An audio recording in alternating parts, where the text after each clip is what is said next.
Voyageurs et voyageuses, je vous souhaite la bienvenue. Nous voilà sur la fin de cette aventure intergalactique. Les pièces de ce vaste puzzle sont en place. Ne tardons plus et embarquons pour ce dernier fragment de vie aux portes des éternités. Nous voilà donc directement plongés dans le vif du sujet, aux abords de la station de la réglementation infinie. Monoïstes et synthésistes sont déjà en bataille, s'envoyant vaisseaux et missiles les uns sur les autres. Ils savent très bien qu'un artefact d'une puissance extraordinaire est dans les environs, même s'ils ne savent pas encore son emplacement exact. Et aucune des deux forces ne veut qu'il tombe dans les mains de son ennemi. Malgré les échanges de forces, la station reste intouchée. Ils continuent de respecter Apogée, qui s'occupe des voyages d'éternité. Espérons pour nos amis que cela durera le temps qu'il faut. Plus le Sérima se rapproche, plus les radars de la station sont précis, jusqu'au point où ils n'ont plus d'autre choix que de sortir de leur protection qui les assurait de ne pas être repérés. Merci Ménon. Le plan se met donc en marche. Samy commence, en demandant à Apogée d'être guidé à bon port en échange d'informations et de présents, mais sans demander la protection de la Malomas. Même dans ce genre de situation extrême, Samy refuse de briser la confiance de ce concept.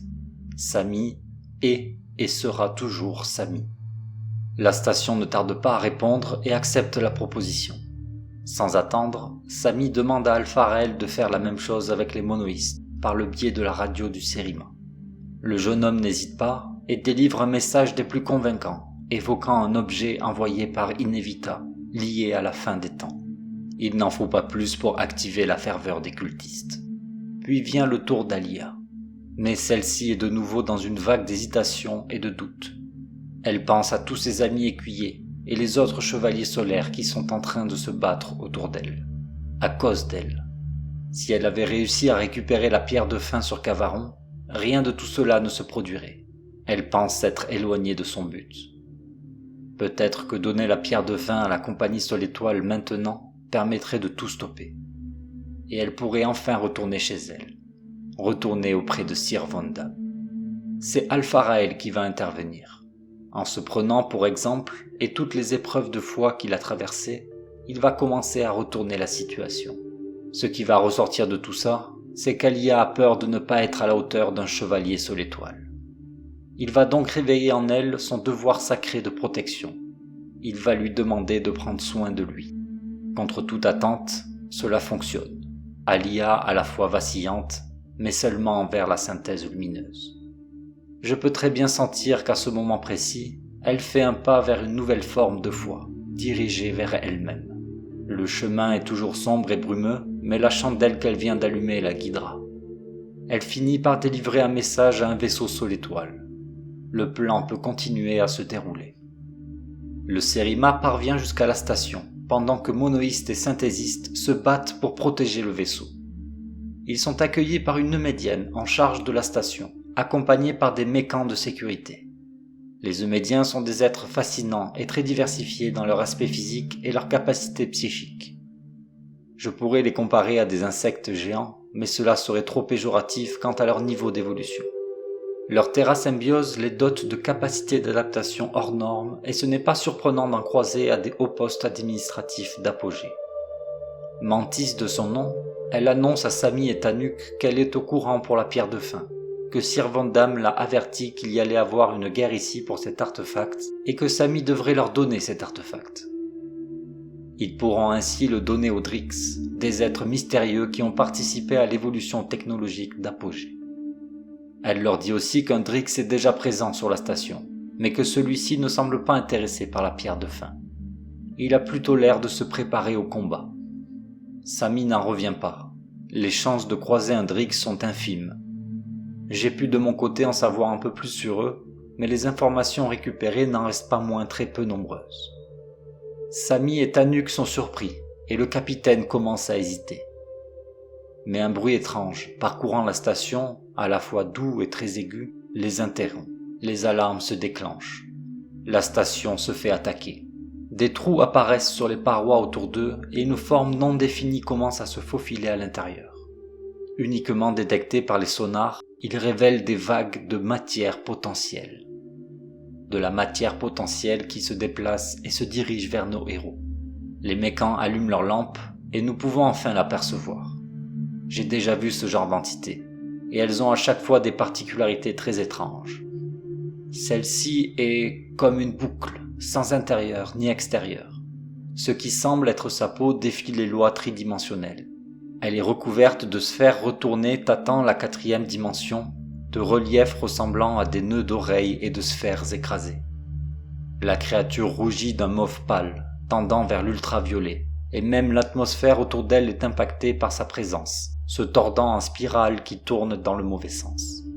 Des nids de bras au-dessous, des éclats blancs comme une couronne de porcelaine brisée flottant au-dessus. À mesure qu'elle avance, l'air autour d'elle se boursoufle, comme cloqué par son passage. Vous avez reconnu ? Seuls les Eldrazi sont capables de telles prouesses dimensionnelles.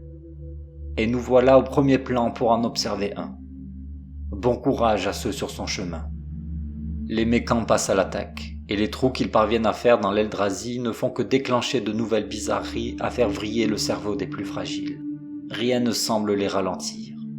Sami et Tan prennent la décision la plus évidente. Ils s'enfuient. Mantis les suit et leur donne un nom pour la créature. Un Eld. Tanuk explique que ce terme représente quelque chose de vieux, de déterré. Elle leur explique qu'un Eldrazi se réveille régulièrement dans l'espace connu d'Apogée et que les Drix débarquent pour s'en occuper. Mais pour l'instant, pas de Drix à l'horizon, malgré ce qu'avait annoncé Mantis un peu plus tôt. Tanuk a une idée pour fabriquer une arme qui pourrait atteindre les couches dimensionnelles de l'Eldrazi, mais avec la créature leur forçant dessus, cela semble compliqué. Mantis décide alors de jouer l'appât pour leur laisser une chance. Les Humédiens sont très pragmatiques et comprennent rapidement les différentes situations. Si elles gagnent suffisamment de temps, ils pourront peut-être tous s'en sortir. Tanuk veut utiliser les réacteurs stockés autour d'eux et demande à Sami de chercher des câbles pour les relier. Sami doit les trouver dans des cellules de stase récupérées de contrebande. Il en ouvre une sans savoir à quoi s'attendre. 2 yeux verts dorés s'ouvrent devant lui. Le cœur de Sami marque une longue pause. Miri est juste devant lui. Il s'approche d'elle, mais les bruits et la tension autour d'eux la fait arpenter la trame de nouveau. Si proche du but ultime, tant de frustration. Mais Yel sait maintenant qu'elle est vivante, et Yel sait qu'elle sait qui elle la recherche. Yel doit continuer à chercher les câbles pour Tan pour l'instant. Sami finit par mettre la main dessus et connecte le réacteur de Tan à une source d'énergie. Le courant passe et il envoie une salve de feu surpuissante sur la peau de l'Eldrazi qui se met à brûler dans cette dimension et dans les autres. Ça fonctionne, jusqu'à ce qu'une seconde créature vienne percuter Tan. Celui-ci parvient à se défendre comme il peut avec ses griffes de travail découpant l'alien. Mais la créature fait passer ses blessures d'une dimension à l'autre, faisant apparaître de la nouvelle peau normalement en bon état. Mais cette fois-ci, cette nouvelle peau est en train de brûler. Une nouvelle voix fait son apparition. Elle appartient à Tumulus, le Drix que Mantis a mentionné. Grâce à sa capacité d'arpenter la trame, il est arrivé à temps et a combattu l'Eldrazi dans les autres lamelles de réalité. Le Drix n'a pas le temps de discuter, et malgré mon avis d'en connaître plus sur leur peuple, il disparaît rapidement en dessinant dans l'air avec son arme. J'espère en recroiser dans le futur. Ces êtres semblent avoir des connaissances que les autres plans n'ont pas. Sami et Tan repartent donc vers le Sérima pour attendre Alia et Alpharael qui ont normalement eu le temps nécessaire pour accéder au vaisseau d'éternité qui conduira le Sérima en hyperespace. Mais les ennuis ne sont pas encore terminés. Un paladin de la mort gravitique monoïste dans son armure titanesque se trouve devant le vaisseau. Sami est d'abord en colère, mais le paladin explique rapidement qu'il est là pour protéger la pierre de fin et accompagner Alpharael là où l'artefact le désire. Inattendu, mais agréable à entendre pour le capitaine. Le paladin indique qu'il veut les rejoindre à bord, et sur ces mots, son armure se met à étinceler de violet à travers des fissures qui viennent de se former. Les événements absorbés grâce à l'armure en alabile commencent à se libérer, et le paladin a à peine le temps de frapper son assaillant. Les ondes de la frappe atteignent les murs de la station, mais la cible principale ne bronche pas. Puis le paladin disparaît en une boule de métal froissé. Tézéret vient de tuer à un claquement de doigts l'un des guerriers les plus puissants de Sotera. Comme il le dit lui-même, « Vous avez des machines fascinantes ici, mais elles me répondent toujours. » Sami et Tan sont horrifiés. Par le sort du paladin ou la puissance de Tézéret, difficile à dire. Sûrement un peu des deux. Mais les voilà maintenant en sécurité, à bord du Sérima, dans l'attente du retour d'Alia et d'Alpharel. Ils ne tardent pas à arriver avec Alia blessée et fatiguée. Laissez-moi vous raconter ce qui leur est arrivé. Pendant que Sami et Tanuk commençaient leurs négociations avec Mantis, Alia et Alpharel sont sortis par l'arrière du Sérima avec l'objectif de rallier les docks des ferries d'éternité, ces énormes vaisseaux spatiaux rattachés à la colonne d'éternité permettant aux plus petits vaisseaux de passer en hyperespace. Mais une surprise les attend. Les docks sont complètement vides. Là où normalement la vie grouille au milieu des départs et arrivées de vaisseaux immenses de la taille du père de l'aube, il n'y a simplement rien. Apogée a semble-t-il été prévenu de leur arrivée et de la guerre se préparant pour la pierre de fin. Ils vont devoir se rendre dans un local et tenter de rentrer dans le système pour libérer un ferry. Et de leur côté aussi, ils sont témoins de l'arrivée de l'Eldrazi dans la station.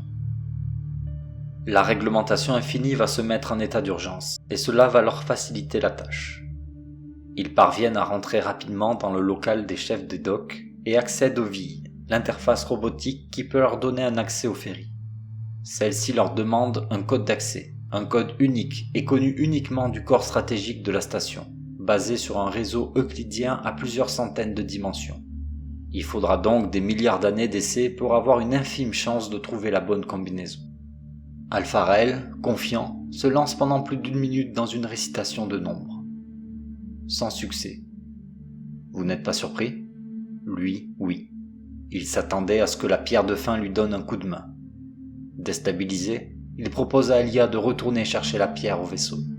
Mais l'écuyère, grâce à cet échec, vient d'avoir une illumination, rallumant la flamme de sa foi envers la synthèse lumineuse. Il va devoir retourner tout seul au vaisseau. Elle a choisi de retourner vers Sol Étoile, faire son rapport et être jugée. Elle veut être certaine que Sir Vondam a agi à cause de la pierre de fin quand il a exterminé Taro du Inde, et non pour la synthèse. Car elle ne peut pas croire à un idéal qui apporte ce genre d'horreur. Elle obtient sa réponse bien plus rapidement que prévu. Une voix grave derrière proclame avoir agi pour la synthèse, balayant d'une phrase les espoirs d'Alia. Sir Vondam est là, une lame scintillante dans chaque main. Et il propose à Alia de le raccompagner, avec la pierre de fin, pour se réaligner avec la synthèse. Un moment d'une difficulté émotionnelle très intense pour Alia. Entendre ces mots lui donne envie de tout laisser tomber et de suivre son chevalier. Mais ce qu'il lui propose est contraire à ses croyances, et contraire à sa foi et à sa vision de la synthèse. Elle ne peut le rejoindre et participer à la création d'un chemin soi-disant lumineux qui passe par le massacre de milliers d'innocents. Elle choisit de croire en ses choix. Il n'y a pas d'issue. Sir Vondam la condamne et l'exile de la compagnie indépendante Sol Étoile. Cela lui donne le droit de l'exécuter. Un duel commence. Alia se revoit dans les séances d'entraînement qu'elle a eues avec son mentor. Elle n'a jamais gagné une seule fois. Mais elle a une idée. Il y a une chose que Vondam ne sait pas. Le trou dans la main d'Alpharel qui peut changer de focus et atteindre des couches non visibles à l'œil. Elle parvient à faire comprendre son plan au monoïste et réussit à pousser Vondam au corps à corps. Alpharel en profite pour lui aussi rentrer dans la danse et finalement à coller sa main droite contre la nuque du chevalier. Alia n'attend pas un instant de plus, plonge son pouce dans le trou noir pour atteindre les vertèbres de Vondam. Après un craquement, Vondam redevient un simple humain, paralysé et inoffensif. Il demande à son écuyère de l'achever, mais elle s'y refuse. Elle a encore trop d'affection pour lui, et elle a compris que le problème ne venait pas de lui, mais de la synthèse lumineuse. La direction qu'elle indique n'est pas toujours la meilleure. Avant de partir, Alpharel réessaye une combinaison pour le ferry, et elle fonctionne. Pour lui, il n'y a qu'une explication. La pierre de fin lui a donné le code, et la première chose qu'il doit faire en rentrant dans le Sérima, c'est de la sortir de sa cellule de stase. Cela évitera de créer un paradoxe. Quand ils arrivent au vaisseau, ils aperçoivent les mécans attacher le Sérima au ferry d'éternité. Ils vont réussir à partir en hyperespace loin du système souterrain. Alpharel se précipite vers la cellule de stase et l'ouvre. Tézéret lui demande d'activer la pierre de fin pour connaître leur destination. Et un chat sort de la cellule de stase. Miri ne s'est pas trompée cette fois-ci. Elle a arpenté la trame en sécurité à bord du Sérima. Samy est aux anges. Plus tard, pendant leur déplacement en hyperespace, tout l'équipage se réunit. Même Tézéret se montre et semble heureux, ou tout du moins ravi et satisfait. Difficile de parler de bonheur avec Tézéret. Il remercie chacun des membres. Il leur raconte comment il en est venu à lancer cette mission de récupération de la pierre de fin après avoir été témoin de son pouvoir et des informations que Ménon lui a données. Au cours de la discussion, le Sérima se rapproche de sa destination, et Samy reconnaît la trajectoire, tout comme Tanuk. Il s'agit de l'endroit où le second a rencontré son capitaine. Ce sont les coordonnées où le Wormspeaker, l'ancien vaisseau de Samy, a été détruit dans le jardin d'Apéron, en bordure du Mur-Givre. Et les moteurs du Sérima se stoppent dans un silence terrible. La pierre de fin, déposée sur une table au centre de l'équipage, perd son aspect rugueux et imprécis pour devenir lisse comme un œuf cristallin. Elle se met à tourner doucement sur la table. Le cosmos se déchire comme un portail d'étoiles juste devant eux, et une créature magnifique apparaît. Son visage est comme un masque vert, couvert d'écailles d'oxyde accumulées à travers des aires entières. Elle a des lèvres, des yeux, un nez, mais ses oreilles sont comme des couteaux tourbillonnants. Derrière ce masque, il n'y a que de la lumière pâle. Elle n'a pas de vêtements ni de genre défini, mais représente un mélange parfait du féminin et du masculin. Comme un moule d'origine de l'humain, mais plus parfait. Un être achevé, terminé, définitif. Beau et inquiétant, sublime et mystérieux. Par réflexe, Alpharel attrape la pierre de fin. Mais il reçoit une décharge et la lâche directement dans les mains de la créature. Elle parle au monoïste sans que ses lèvres ne bougent. Touché par le noyau, béni, dit-elle en caressant le visage d'Alpharel. Il tombe immédiatement inconscient. Alia dégaine son gladiateur et parvient à trancher 2 doigts de la créature. Le reste de sa main trouve la gorge de l'écuyère et l'écrase. Autour d'Alia de s'effondrer. Tézéret récupère les doigts sectionnés. Samy tente de poser des questions, réfléchissant par la même occasion à un plan pour l'attaquer. La créature semble lire dans ses pensées et lui répond que ce n'est pas ici qu'il y parviendra. Et elle lui dit une phrase énigmatique. « Le serpent a besoin d'un héros. Trouve-moi si tu peux. Mets ta lance au travers de ma poitrine. Tu n'arriveras à rien à la fin. » Puis elle disparut comme elle est arrivée, embarquant avec elle la pierre de fin. La mission de Tézéret est remplie. Il a eu un aperçu du pouvoir de ce monde. Et il a même de la matière à étudier avec les 2 doigts récupérés. Il semble délicat, presque sans substance, et leurs extrémités scintillent de lumière violette.